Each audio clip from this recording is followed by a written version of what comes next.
नमस्कार दोस्तों, उम्मीद करते हैं कि आप लोग बहुत ही अच्छे होंगे। जिला स्तर की भर्ती के बारे में आपको हम बताने जा रहे हैं, जो कि आईसीडीएस जो कार्यालय होता है ना, जिला बाल सुरक्षा इकाई कार्यालय, उसमें जो है भर्ती निकाली गई है। इसमें बेसिकली जो है 4 अलग अलग प्रकार के पदों पे भर्ती निकाली गई है। इसमें नर्स है, डॉक्टर है, आया का पोस्ट है, कोऑर्डिनेटर का पोस्ट है।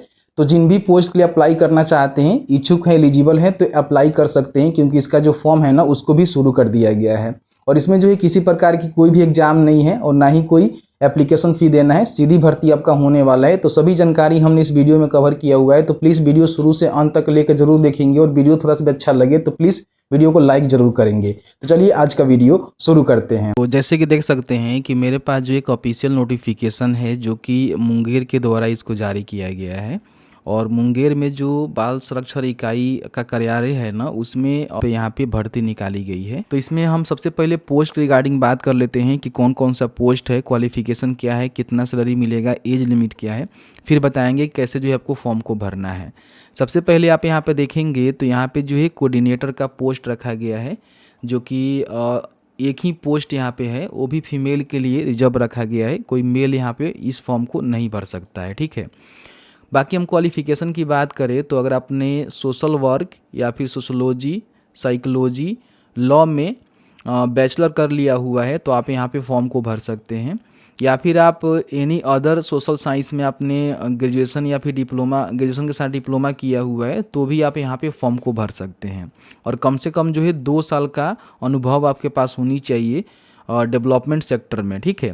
तो ये यहाँ पे जानकारी दी गई है। बाकी यहाँ पे देखेंगे तो गुड आपका जो है रिटन कम्युनिकेशन स्किल हिंदी और इंग्लिश में होनी चाहिए। ये आपका जो है मतलब एक तरह समझिए कि वर्क होगा, जो कि आपको एक करना होगा। आप यहाँ पे पढ़ लीजिएगा, बहुत सारी चीज़ें यहाँ पे दिया गया है। आपको एमएस ऑफिस की जानकारी होनी चाहिए, जो भी प्रॉब्लम सॉल्विंग होता है वो स्किल आपके पास होनी चाहिए। तो ये सारी चीज़ें हैं। एज की हम बात करें तो 25 से लेकर जो है 45 वर्ष के बीच में आपका उम्र है तो फॉर्म को भर सकते हैं। 23,170 रुपया प्रति महीना आपको मानदेय यहाँ पे देखने को मिलेगा।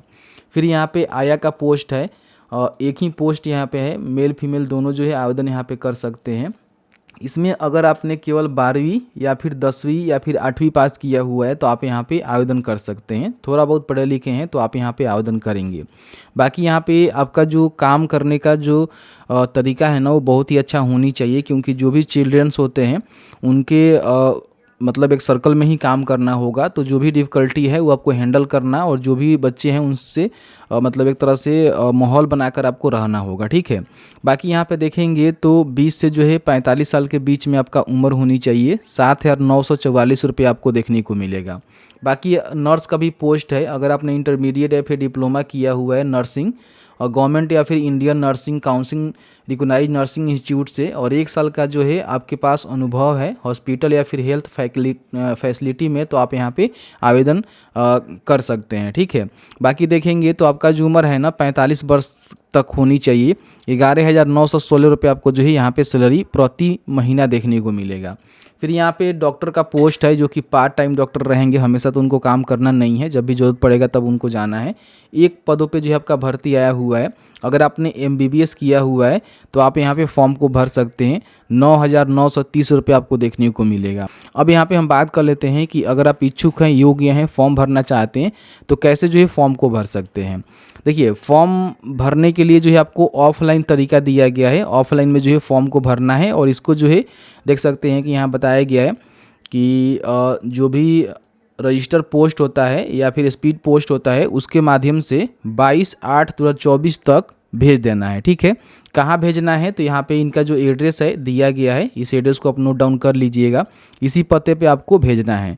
लिफाफा के ऊपर आपको आवेदित पद का जो है उल्लेख अवश्य होनी चाहिए, और निर्धारित अंतिम तिथि के बाद अगर आप आवेदन पत्र आपका जाकर वहाँ पर रिसीव्ड होता है तो उस पर किसी प्रकार की विचार नहीं किया जाएगा। और 1 से अधिक पद के लिए आवेदन हेतु अलग अलग आपको आवेदन यहाँ पे करना होगा। मान लीजिए जिसमें 4 प्रकार का पोस्ट है तो सबके लिए अलग अलग आवेदन करना चाहते हैं तो अलग अलग आप आवेदन भी कर सकते हैं। बाकी आप जो भी डॉक्यूमेंट लगाएंगे सब पे जो है सेल्फ अटेस्टेड आपका होनी चाहिए, यानी कि सिग्नेचर होना बहुत ज़्यादा ज़रूरी है। अब यहाँ पे देखिए, सबसे पहले जो भी आवेदक है ना, उसका शैक्षणिक योग्यता प्रमाण पत्र, अगर कोई वैश्विक प्रमाण पत्र है या फिर कोई कंप्यूटर कोर्स का प्रमाण पत्र है, अंक प्रमाण पत्र है, सभी को जो है संलग्न करना होगा।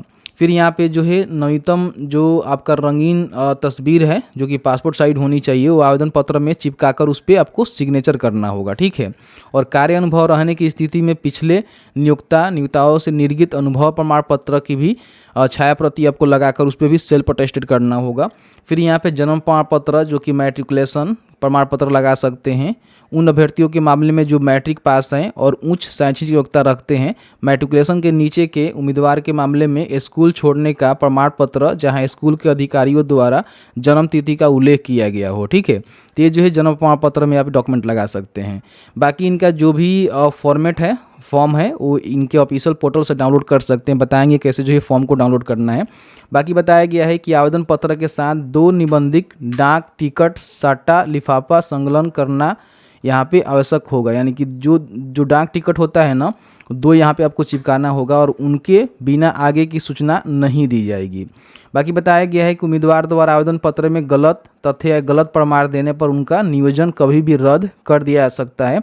यहाँ बताया गया है कि जो भी आया पोस्ट होगा ना, उसके लिए जो उच्चतम शैक्षिक योग्यता रहेगा इंटरमीडिएट रहेगा और इस पद हेतु व्यावसायिक कंप्यूटर कोर्स की आवश्यकता नहीं है। यानी कि जो भी आया का पोस्ट है ना, उसके लिए आप 10वीं पास हैं, 12वीं पास हैं तो फॉर्म को भर सकते हैं। बाकी जो कोऑर्डिनेटर और नर्स डॉक्टर की पोस्ट है, इसके लिए जो उच्चतम शैक्षिक योग्यता रहेगा वो पीजी रहेगा।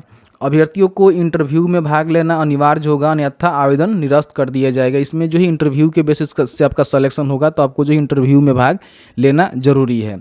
IIM सम्यक पदों हेतु अभ्यर्थियों का इंटरव्यू एवं प्रमाण पत्रों का सत्यापन दिनांक 29/8/2024 को होगा। यानी कि जो भी आया का पोस्ट है, कोऑर्डिनेटर का पोस्ट है, उनका जो इंटरव्यू है और प्रमाण पत्रों का जो सत्यापन है ना, 29/8 को किया जाएगा। और नर्स डॉक्टर के लिए देखेंगे तो 30/8/2024 को प्रमाण पत्र का सत्यापन और उनका इंटरव्यू वगैरह वगैरह यहाँ पे लिया जाएगा। बाकी यहाँ पे देखेंगे तो बताया गया है कि सरकार द्वारा आदेश प्राप्त होने पर या अन्य कारण से अगर संस्थान का संचालन बंद हो जाता है तो सभी कर्मियों का नियोजन भी स्वतः समाप्त हो जाएगा, मतलब आपका जॉब समाप्त हो जाएगा, ठीक है। बाकी देखेंगे तो आपका जो नियोजन है ना, अस्थायी के आधार पे केवल 11 महीने के लिए किया जाएगा। यानी कि आपका जो भर्ती हो रहा है पूरी तरह से संविदा के आधार पे हो रहा है, जो कि 11 महीने के लिए हो रहा है, ठीक है। और बिना विज्ञापन मतलब बिना कोई कारण बताए विज्ञापन को कभी भी रद्द कर दिया जा सकता है। और इन पदों पे जो भी लोग भर्ती होंगे वो तो ना सरकारी सेवक माने जाएंगे और ना ही सरकारी कर्मचारी वो कहे जाएंगे, ठीक है। नीचे आएंगे तो इसी में देखेंगे तो आपको जो है यहाँ पे फॉर्म देखने को मिलेगा। फॉर्म कैसे भरना है आपको बता देते हैं। सबसे पहले तो यहाँ पे आवेदक पद का नाम आपको लिखना है, फिर यहाँ पे आवेदक आवेदिका का नाम लिखना है, हिंदी में, अंग्रेजी में, पिता माता का नाम लिखना है, यहाँ पे लिंग बताना है, जन्म तिथि, अपना कैटेगरी बताना है, फिर आधार संख्या आपको देना है और आधार संख्या का जो भी फ़ोटो कॉपी होता है, आधार कार्ड का फ़ोटो कॉपी भी आपको लगाना है। मोबाइल नंबर, अपना जो भी एड्रेस है उसको यहाँ पे लिखना है। यहाँ पे एक फ़ोटो लगाइएगा, यहाँ पे सिग्नेचर कर लीजिएगा, ठीक है। नीचे आएंगे तो यहाँ पे जो भी आपके पास क्वालिफिकेशन है उसकी जानकारी भरेंगे, जैसे कि 8वीं पास, मैट्रिक पास, इंटरमीडिएट पास, स्नातक, नर्सिंग में डिप्लोमा, जो भी आपके पास क्वालिफिकेशन है उसकी जानकारी यहाँ पे भरेंगे। फिर यहाँ पे देखेंगे नीचे आपको घोषणा का जो है ऑप्शन देखने को मिलेगा, इसको घोषणा करना होगा, यहाँ पे सिग्नेचर आपको लेना होगा, ठीक है, सिग्नेचर करना होगा। और यहाँ पे स्थान दिनांक लिखकर आपको जो है जो भी रजिस्टर पोस्ट होता है या फिर स्पीड पोस्ट होता है उसके माध्यम से जो भी इनका यहाँ पे एड्रेस दिया गया है ना, यहाँ पे आपको बाई पोस्ट इसको सेंड कर देना है। तो जैसे कि आपने देखा कि मैंने जो है पूरी जानकारी यहाँ पे क्लियर करके बता दी है कि किस तरह से फॉर्म को भरना है, कौन लोग जो है किन पोस्ट पे फॉर्म को अप्लाई कर सकते हैं क्वालिफिकेशंस के बेसिस पे, और किस तरह से फॉर्म अप्लाई कर सकते हैं। बाकी आपके मन में किसी प्रकार की कोई भी डाउट होगा तो नीचे कमेंट सेक्शन में कमेंट करके पूछ सकते हैं। और अभी तक आपने टेलीग्राम व्हाट्सएप चैनल से ज्वाइन नहीं किया हुआ है तो लिंक डिस्क्रिप्शन बॉक्स में दिया गया है, जाकर ज्वाइन कर लीजिए। Thank you very much.